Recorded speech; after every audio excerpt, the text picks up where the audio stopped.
A curriculum as a planned sequence of learning experiences should be at the heart and mind of every teacher. Every teacher, as a curricularist, should be involved in designing a curriculum. In fact, it is one of the teacher's roles as a curricularist. This time around, class, we are going to focus our discussion on the fundamentals of curriculum designing. As I have mentioned before, designing a curriculum is not an easy task. It is very challenging because you have lots of considerations to do. With this lesson will provide the necessary concepts and activities that you as a future teacher can refer to as you prepare yourself to be a curriculum designer. Before a teacher designs a curriculum, it would be of great importance to connect to the fundamental concepts and ideas about the curriculum.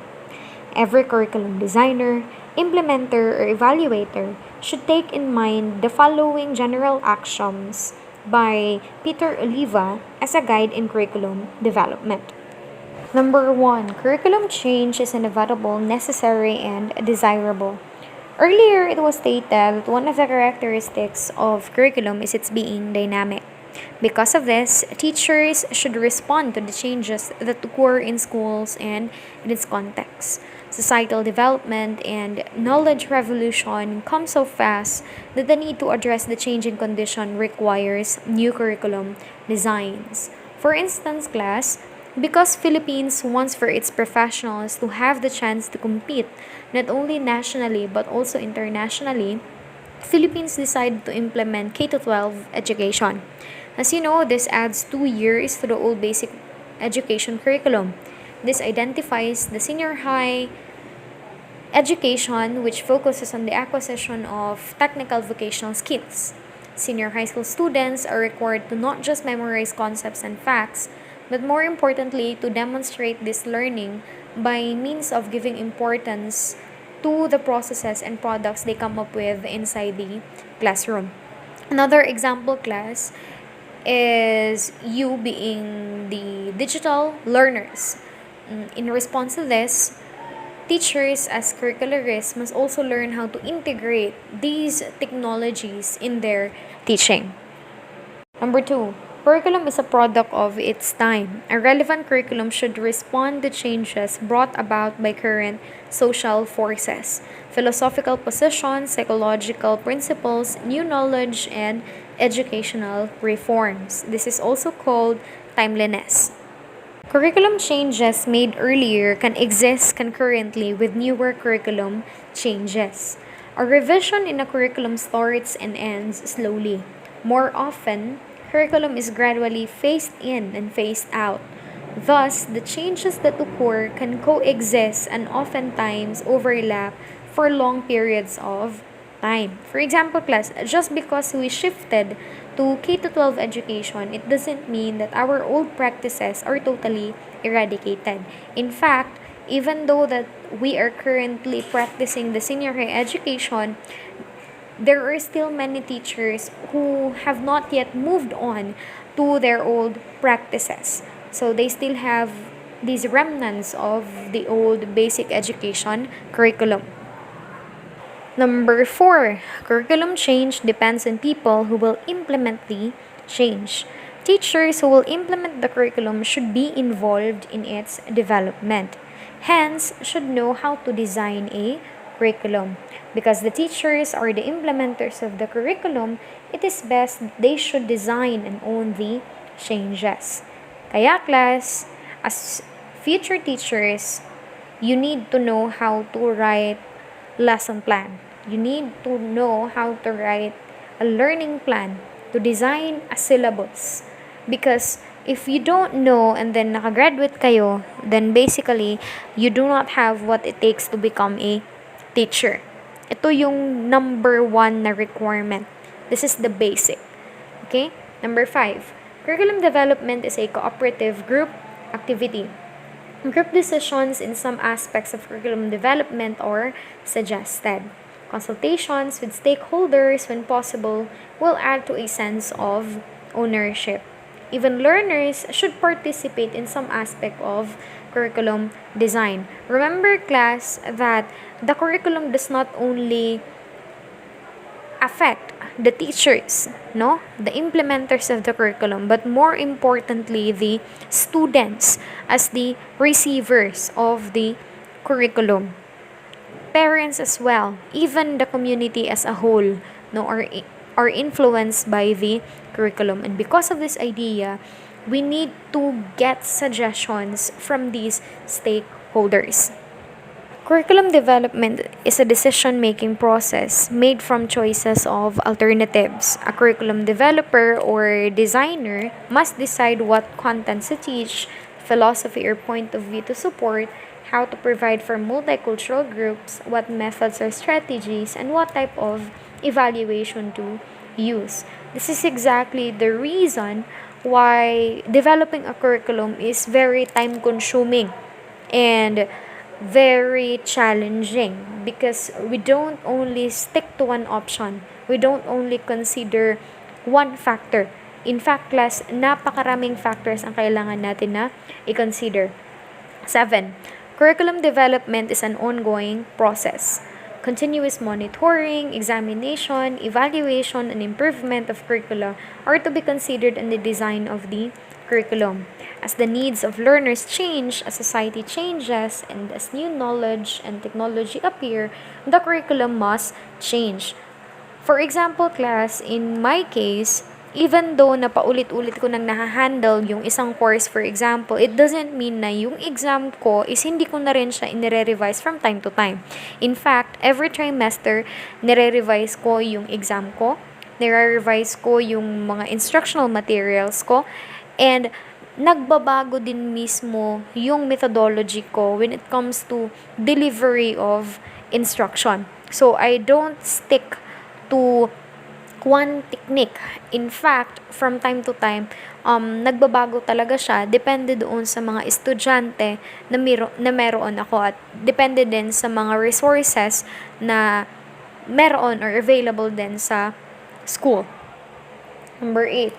Curriculum development is more effective if it is a comprehensive process rather than a piecemeal. Curriculum designs should be based on a careful plan, should clearly establish intended outcomes, support resources and needed time available, and should equip teaching staff pedagogically. Number 9. Curriculum development is more effective when it follows a systematic process. A curriculum design is composed of desired outcomes, subject matter content complemented with references, set of procedures, needed materials and resources, and evaluation procedure which can be placed in a matrix. So, hindi sapat na meron ka lang subject. Kailangan na meron ka ding learning objectives to be attained at the end of the day. More importantly, you need also to identify kung ano yung mga references na gagamitin mo. You need to know how to deliver this instruction. You also need to have materials and resources which would support your instruction at the end of the day. And lastly, yung evaluation or assessment tool na gagamitin mo, it should also present and appropriate to your instruction. Lastly, we have curriculum development starts from where the curriculum is. It means that curriculum planners and designers should begin with existing curriculum. An existing design is a good starting point for any teacher who plans to enhance and enrich a curriculum. So it means, class, na for you to know how to develop a curriculum, consider the present curriculum that would serve as your starting point, your main reference of the changes that you are going to make. From the 10 axioms by Peter Oliva, we can come up with 4 major elements or components of a curriculum design.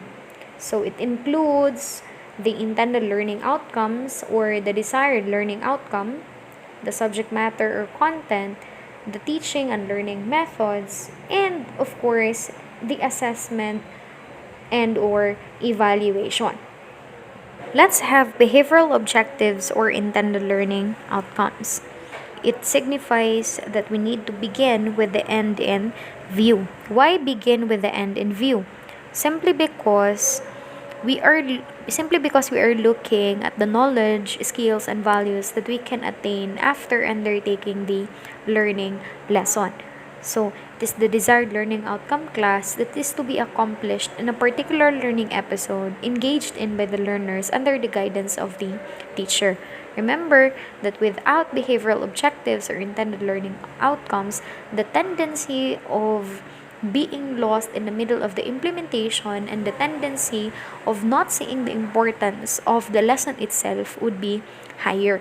So, kailangan talaga na we explicitly state our behavioral objectives or intended learning outcomes before implementing the lesson itself. We also need to inform our students what these outcomes or intended learning outcomes or behavioral objectives so that they would be guided as well. Now, the behavioral objectives class are expressed in actions or verb forms found in the revised Bloom's taxonomy of objectives. So later on, we will have a discussion on Bloom's taxonomy of objectives. But first and foremost, why verb forms or in action words? Remember, class, that there is learning if there is a change in behavior. And we can only say that there is a change in behavior if we can observe it using our senses. With this, it should be concretely perceived again by our senses. No? For example, class of intended learning outcomes.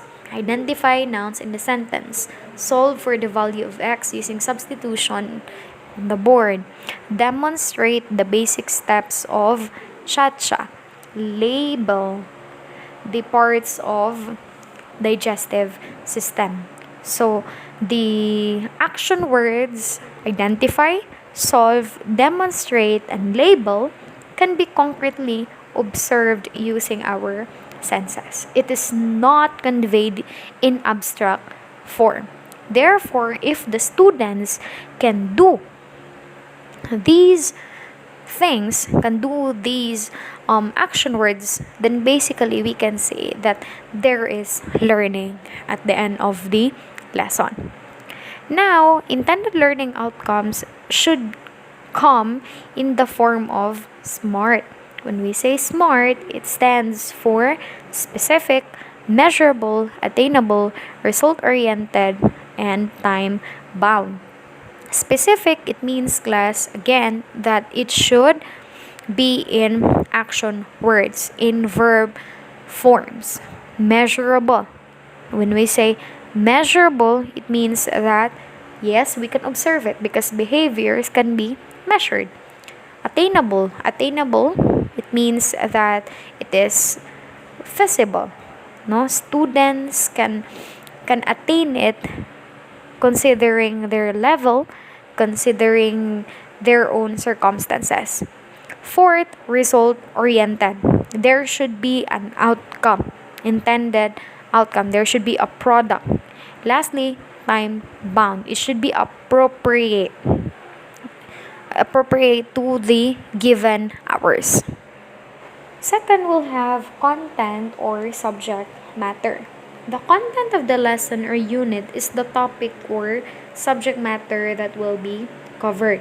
In selecting content, bear in mind the following principles. First, subject matter should be relevant to the outcomes of the curriculum. An effective curriculum is purposive and clearly focused on the planned learning outcomes. So we don't just put subjects just because. We put subjects in a curriculum, we include subjects in our curriculum because we see it as an important element. Second, subject matter should be appropriate to the level of the lesson or unit. An effective curriculum is progressive, leading students towards building on previous lessons. Contents which are too basic or too advanced for the development levels of the learners make students either bored or baffled and affect their motivation to learn. Lastly, subject matter should be up to date and, if possible, should reflect current knowledge and concepts. Third, we have references. The reference follows the content. It tells where the content or subject matter has been taken. The reference may be a book, a module, or any publication. It must bear the author of the material and, if possible, the publications.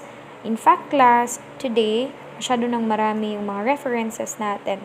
Kalat na kalat siya, not only in our public libraries, but more importantly, in the different sources from the internet. Fourth, we have teaching and learning methods. These are the activities where the learners derive experiences. While it is good to make the students remember what your teaching strategies, it is more important that they learn something from these experiences. Now, the teaching learning methods should allow cooperation, competition, as well as individualism or independent learning among the students.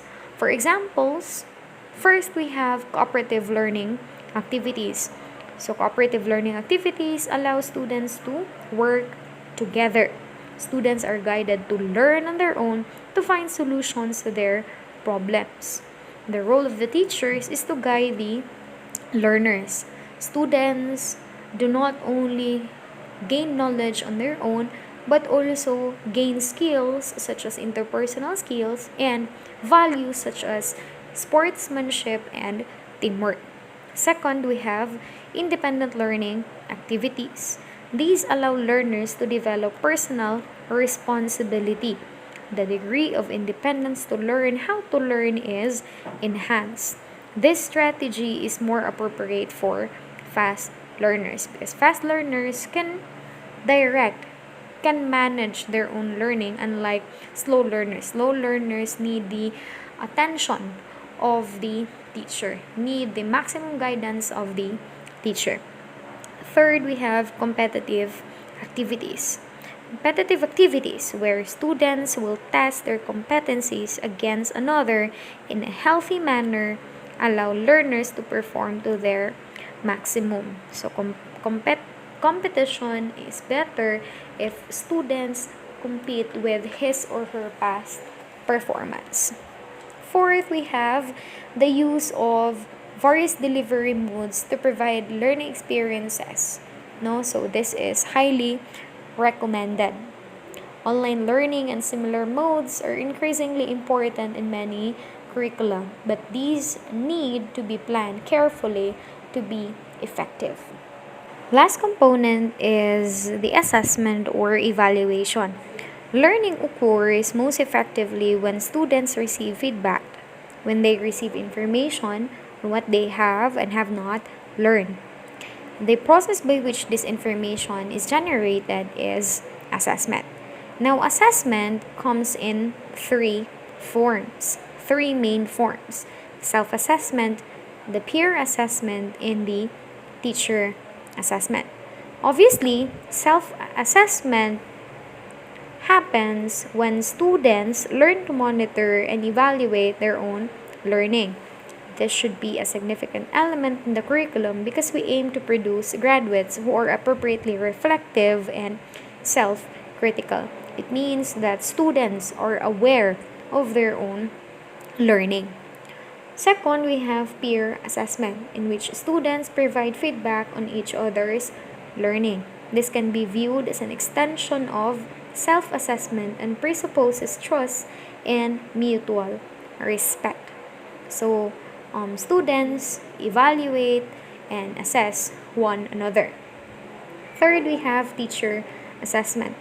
This time, teacher prepares and administers tests and gives feedback on the students' performance. Assessment may be formative or summative.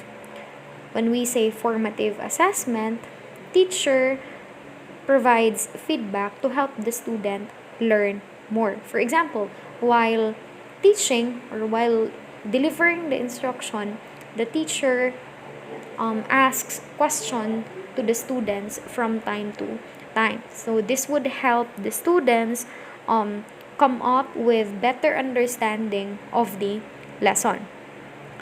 It is summative naman if the teacher expresses a judgment on the student's achievement by reference to stated criteria. So, summative assessment class, ito yung ginagraduhan talaga ng teacher. Recorded talaga siya and of course, basis ng overall grade ng estudyante. So, for example, yung mga chapter test, yung mga major examinations. So, these are examples of summative assessment. So, there are criteria to be followed, whether or not whether the assessment is objective or subjective. Again, class, in designing a curriculum, we need to remember the elements or components that need to be included. We have, firstly, behavioral objectives or intended learning outcomes, the content or subject matter, the references, we have the teaching and learning methods, and lastly, the assessment or evaluation.